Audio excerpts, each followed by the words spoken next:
Today, we will be looking at the most horrifying caving stories that ended in tragedy. This particular story is especially terrifying. In April 28, 2014, two friends entered the massive labyrinth known as Juden Cave. On this dive, they planned to break their personal depth records and reach a level very few cave divers ever achieve. But sadly, during their dive, something went terribly wrong. This is their story. Viewer discretion is always advised. In April 2014, best friends Wang Yuan and Wang Tao could barely contain their excitement. These two highly skilled cave divers had explored caves across multiple countries, but there was one cave system they always returned to, located in China's Guangxi Zhuang region. This area, home to Duan County, is known for its thousands of miles of underground and underwater cave systems. Despite being considered remote by Chinese standards, with fewer than 1 million residents scattered across the county, adventurers from around the world are drawn to this area, which is essentially China's caving paradise. From the first moment the friends entered Judun Cave, they were captivated by the lush plant life, fascinating rock formations, and the vast network of tunnels. It's an incredibly beautiful place to dive, with endless areas to explore. There are two main entry points, a north entrance and a south entrance, each leading to different sections of the cave, and Yuan and Tao were very familiar with both. By 2014, each of them had already completed around 15 dives at the cave's north entrance. Because of their experience, the dive they planned that day was quite ambitious, even by advanced divers' standards. Between the two of them, Yuan had logged over 400 dives, while Tao had more than 200 to his name. Their goal for the day was to descend deeper than they ever had before. Previously, they had maxed out at around 400 feet, an already dangerous depth requiring extreme caution. The guide rope from the north entrance stretched down to about 525 feet, but Yuan and Tao intended not just to reach it, they planned to extend it another 33 feet beyond. This would not only be their deepest dive by about 160 feet, but would also require them to temporarily leave the main guide rope. As you might imagine, portions of any cave can look very similar, and it's dangerously easy to become disoriented without a line to guide you, especially if visibility is poor. This makes maintaining a guide rope critical for keeping divers oriented and safe. The dive plan they developed was meticulous, months in the making. They repeatedly calculated the necessary breathing gas amounts and the correct gas mixtures. Diving to such extreme depths demands perfect planning. At sea level, most of the air we breathe is nitrogen, which is safe up to about 100 feet underwater. However, deeper than that, nitrogen dissolves into the bloodstream faster than the body can handle, causing a narcotic effect similar to drunkenness. Very dangerous in a cave environment. To prevent this, divers use gas mixtures with reduced nitrogen levels. However, once a diver passes roughly 217 feet, oxygen itself becomes toxic. To counter this, divers begin to add helium to their breathing mix instead of more oxygen. This means that on deep dives, divers must switch between different tanks to avoid deadly conditions as they descend. Just a month before their planned dive, French cave diver Pascal Bernabé extended the guide rope at Judon Cave's north entrance to about 525 feet. Pascal had claimed a record-breaking deep dive of over 1,000 feet using a self-contained breathing apparatus, although the record wasn't officially recognized due to insufficient evidence. Still, Pascal had reached depths few had ever seen. Seeing an opportunity to learn from one of the best, Yuan met with Pascal, who generously helped him design a decompression plan. Pascal warned that beyond the usual risks, Yuan would also need to consider high-pressure nervous syndrome, HPNS, a rare condition triggered by breathing high concentrations of helium at great depths. Symptoms of HPNS include tremors, involuntary muscle movements, drowsiness, and irregular heart rhythms. Even a simple miscalculation could cause serious complications. After gathering Pascal's advice, Yuan scheduled a practice dive in the Philippines, aiming to experience depths close to 500 feet in open water. Due to Tao's work schedule, Yuan completed this practice dive alone, which went smoothly, before hurrying back to China to finalize their plan. On April 17th, the day before the dive, Yuan, Tao, and their support diver, Zhou Pei, arrived at the cave to stage over 20 gas cylinders at different depths. They reviewed the plan once more. The descent to their target depth was estimated to take around 20 minutes. At around 557 feet, they would be able to stay only a few minutes before beginning their ascent, since even a single extra minute at that depth could add hours to the decompression time needed. Their total decompression plan estimated 3 hours and 50 minutes worth of stops on the ascent. Their gas supplies were calculated precisely for this. As they staged the cylinders, they noticed a troubling detail. Visibility inside Nutty Cave had been greatly reduced by heavy rainfall over the previous days. Normally, visibility could reach around 50 feet, but it had now dropped to barely 6 feet ahead. Still, familiar with the cave layout and confident in their plan, they decided to move forward. Finally, the big day arrived.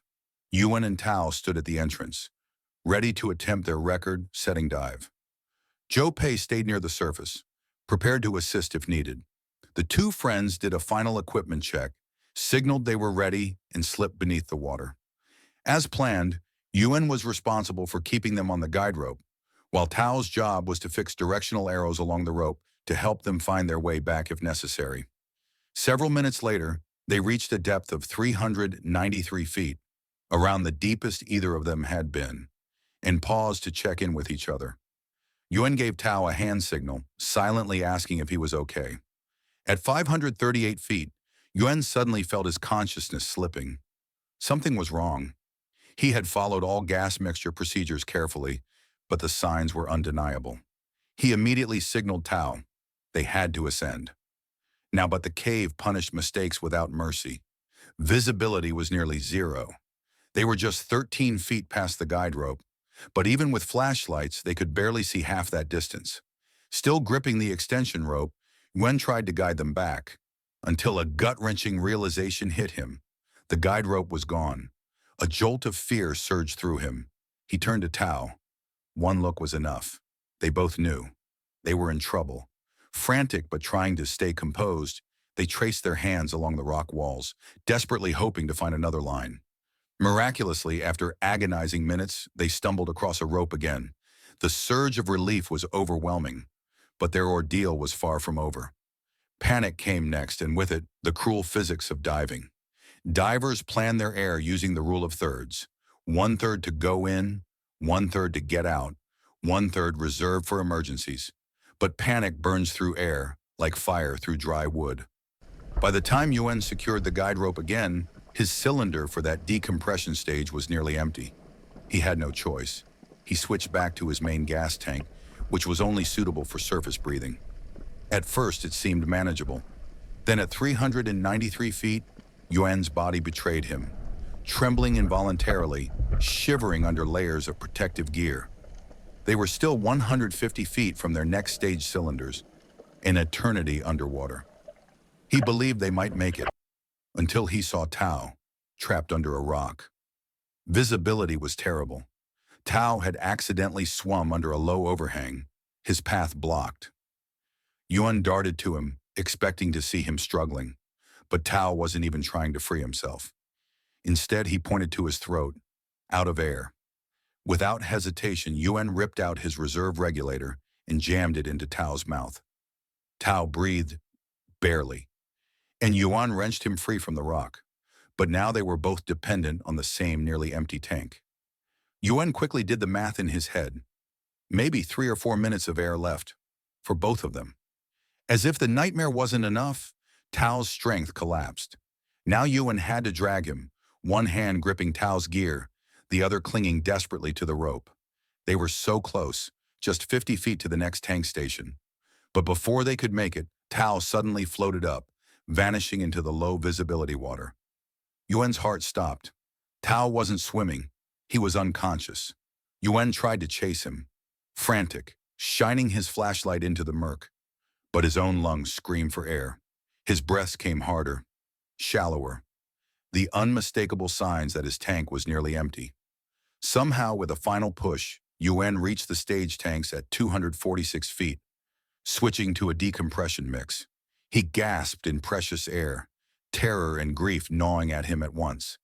Then, steeling himself, he went back for Tao. But the cave seemed endless now.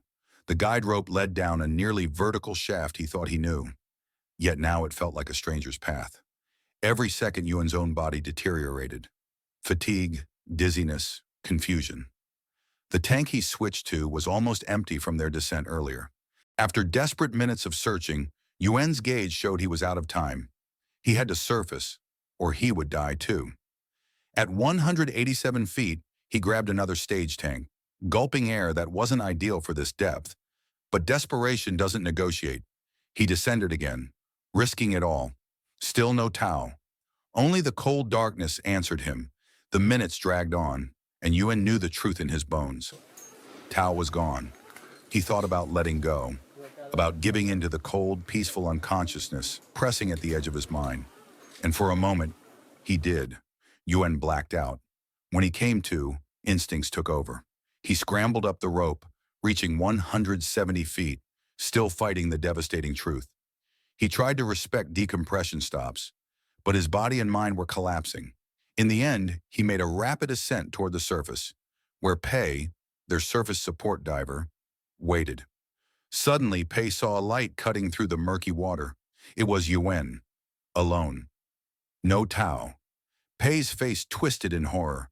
He screamed underwater, rushing toward Yuan, but then caught himself, realizing that Yuan was barely hanging on. They had no time. Yuan was sliding into decompression sickness, his body battered by all the brutal ascents and descents.